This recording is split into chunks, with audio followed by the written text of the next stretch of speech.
بسم الله الرحمن الرحيم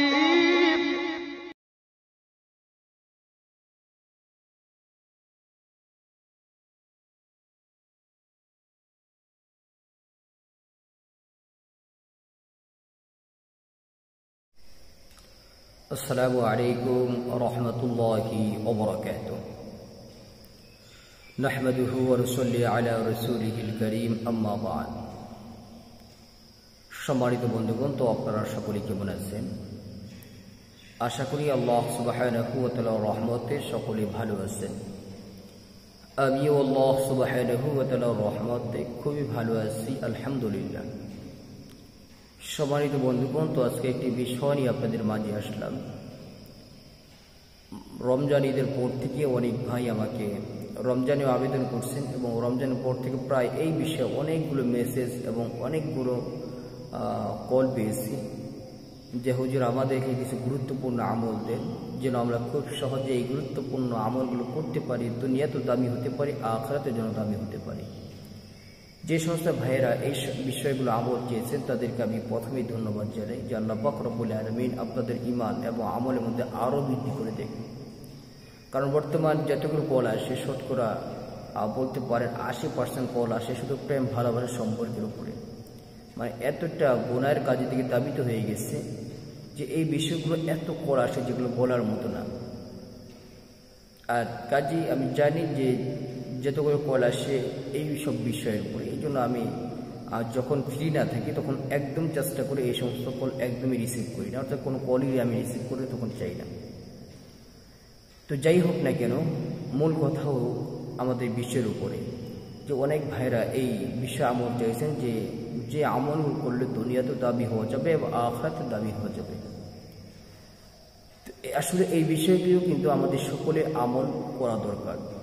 যারা জানি না তাদের উচিত হচ্ছে উলামায়ে কেরামের কাছ থেকে এই সমস্ত গুরুত্বপূর্ণ দামি দামি আমলগুলো জেনে আমল করা।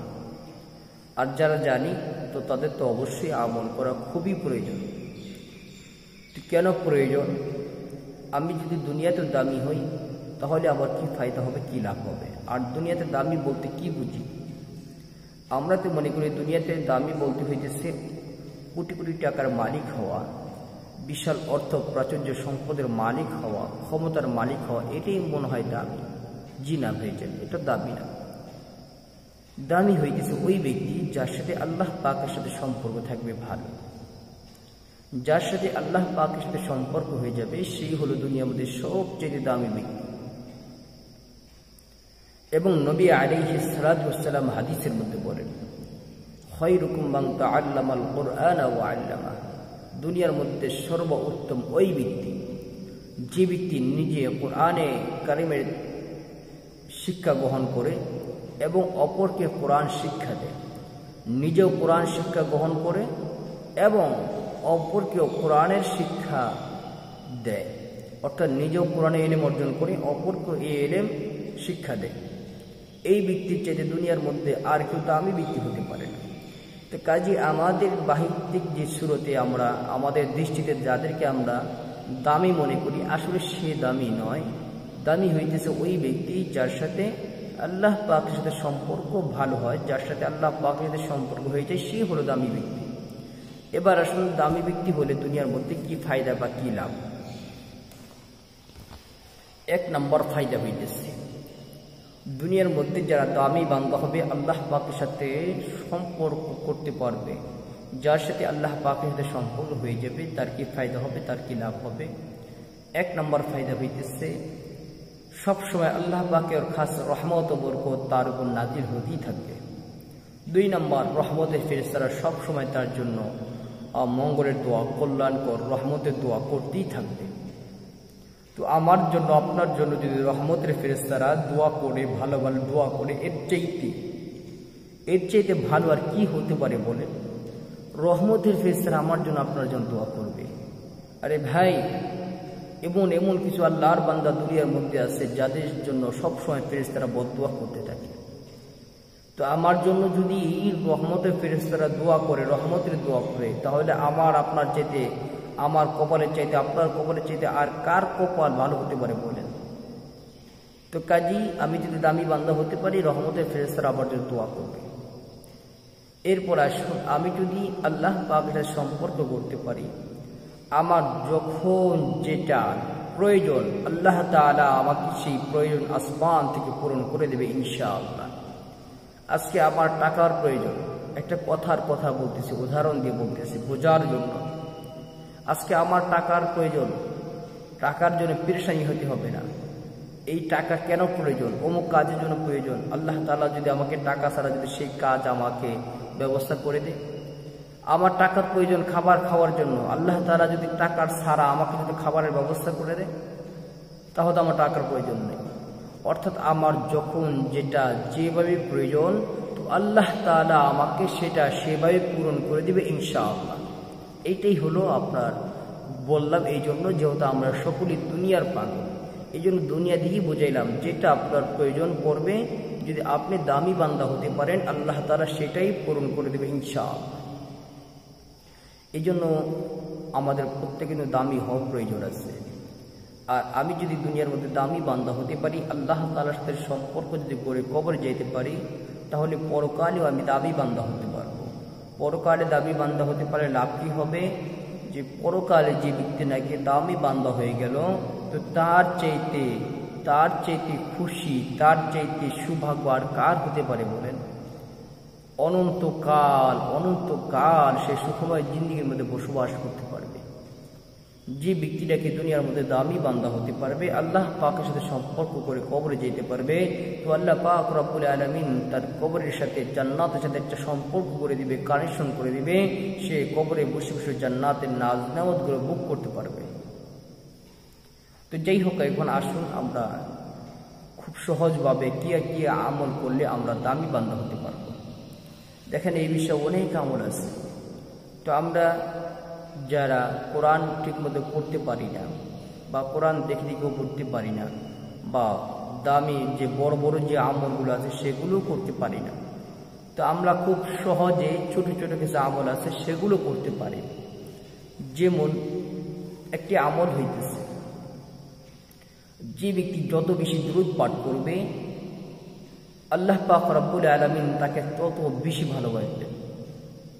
তো এটা তো সহজ আমল, যে কোনো ব্যক্তি কিন্তু আমলটি করতে পারবেন। দুরূদ বলতে যেগুলো হাদিসের মধ্যে আছে সহিহ দুরূদ, সেগুলোকে সবসময় পাঠ করার চেষ্টা করবেন। যেমন দুরূদ ইব্রাহিম আমরা সকলে নামাজের মধ্যে পাঠ করে থাকি, আপনারা দুরূদ ইব্রাহিম বেশি বেশি পাঠ করতে পারেন। দুরূদ ইব্রাহিম যেহেতু বড় একটি দুরূদ, লম্বা একটি দুরূদ, পড়তে একটু সময় লাগবে। যদি আপনি মনে করেন আরও সহজে, আরও দ্রুত, কম সময়ের মধ্যে আপনি দুরূদ পাঠ করতে চান, তাহলে আমি বলবো আপনারা এই দুরূদটি পাঠ করেন সাল্লাল্লাহু আলাইহি ওয়াসাল্লাম। এটা সবচেয়ে ছোট দুরূদ। তো এই দুরূদগুলো বেশি বেশি পাঠ করবেন। এক নম্বর হয়েছে বেশি থেকে বেশি দুরূদ পাঠ করবেন, কমসে কম প্রতিদিন আপনারা 100 বার, কমপক্ষে 100 বার দুরূদ শরীফ পাঠ করবেন। 2 নম্বর আমল হইতেছে একটি দোয়ার কথা বলবো, সেই দোয়াটি আপনারা প্রতিদিন কমপক্ষে 200 বার করে পাঠ করবেন। দোয়াটি হইতেছে জাযাল্লাহু আন্না মুহাম্মাদাম মা হুয়া আহলুহু, জাযাল্লাহু আন্না মুহাম্মাদাম মা হুয়া আহলুহু। এটা কমপক্ষে 200 বার পাঠ করবেন। আবারও বলতেছি জাযাল্লাহু আন্না মুহাম্মাদাম মা হুয়া আহলুহু। 3 নম্বর আমল হইতেছে আপনারা প্রতিদিন কমপক্ষে হলেও 200 বার করে সূরা ইখলাসের আমল করবেন। এই আমলটি কিন্তু অনেক গুরুত্বপূর্ণ একটি আমল। এই আমলটি কিন্তু আল্লাহ পাকের সাথে বান্দার সাথে গভীর সম্পর্ক গড়ে দেয়। আরেকটি আমল হইতেছে আপনারা কমপক্ষে প্রতিদিন 2 রাকাত পারেন, 4 রাকাত পারেন, 6 রাকাত পারেন, যা পারেন কমপক্ষে 2 রাকাত করে তাহাজ্জুদের নামাজ আদায় করার চেষ্টা করবেন। এটা কিন্তু সবচেয়ে দামি একটি আমল। কোন আল্লাহর বান্দা যদি এই গভীর রাতে উঠে 2 রাকাত তাহাজ্জুদ নামাজ পড়ে আল্লাহ পাকের কাছে হাত উঠায়, তো আল্লাহ পাক রব্বুল আলামিন সব থেকে দ্রুত ওই বান্দার দোয়াটাকে কবুল করবেন, এবং সবচেয়ে দ্রুত বান্দার সাথে আল্লাহ পাকের সাথে গভীর সম্পর্ক হয়ে যায়। তো এই যে কয়েকটি গুরুত্বপূর্ণ আমলের কথা বললাম, তাহাজ্জুদ নামাজ প্রতিদিন নিয়মিত আপনি আদায় করার চেষ্টা করবেন। প্রতিদিন কমপক্ষে 100 বার দুরূদ শরীফ পাঠ করার চেষ্টা করবেন। প্রতিদিন 200 বার সূরা ইখলাসের আমল করার চেষ্টা করবেন। প্রতিদিন আপনারা 200 বার জাযাল্লাহু আন্না মুহাম্মাদাম মা হুয়া আহলুহু এই দোয়াটি পাঠ করার চেষ্টা করবেন। এগুলো হলো নফল ইবাদত। অবশ্যই কিন্তু ফরজ ইবাদতগুলো করতেই হবে আপনার। ফরজ ইবাদত না করে আপনি সারাদিন রাত যদি নফল ইবাদত করেন তো এতে আপনার কোনো ফায়দা হবে না, কোনো লাভ হবে না। তো ফরজ ইবাদতগুলো অবশ্যই করতে হবে। ফরজ ইবাদতগুলোর পাশাপাশি এই নফল ইবাদতগুলো চেষ্টা করবেন। আসলে আজকে ভিডিওটি লম্বা, আমি আসলে সকলে উদ্দেশ্য নিয়ে কিন্তু এই উপদেশগুলো দিইনি।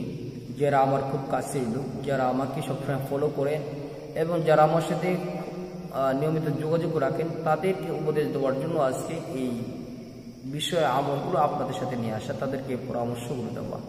আল্লাহ পাক রব্বুল আলামিন যেন আমাকে ওই আমলগুলি করার মতো তৌফিক দান করে এবং সকলকে যারা আমাকে ফলো করেন, যারা আমার সাথে সম্পর্ক ভালো রাখতেছেন, আল্লাহ তাআলা যেন সকলকে যেন এই গুরুত্বপূর্ণ দামি দামি আমলগুলো করে যেন দুই জাহানে অর্থাৎ দুনিয়াতে বা আখিরাতে দামি হওয়ার মতো তৌফিক দান করে। আমিন। আসসালামু আলাইকুম ওয়া রাহমাতুল্লাহি ওয়া বারাকাতুহু।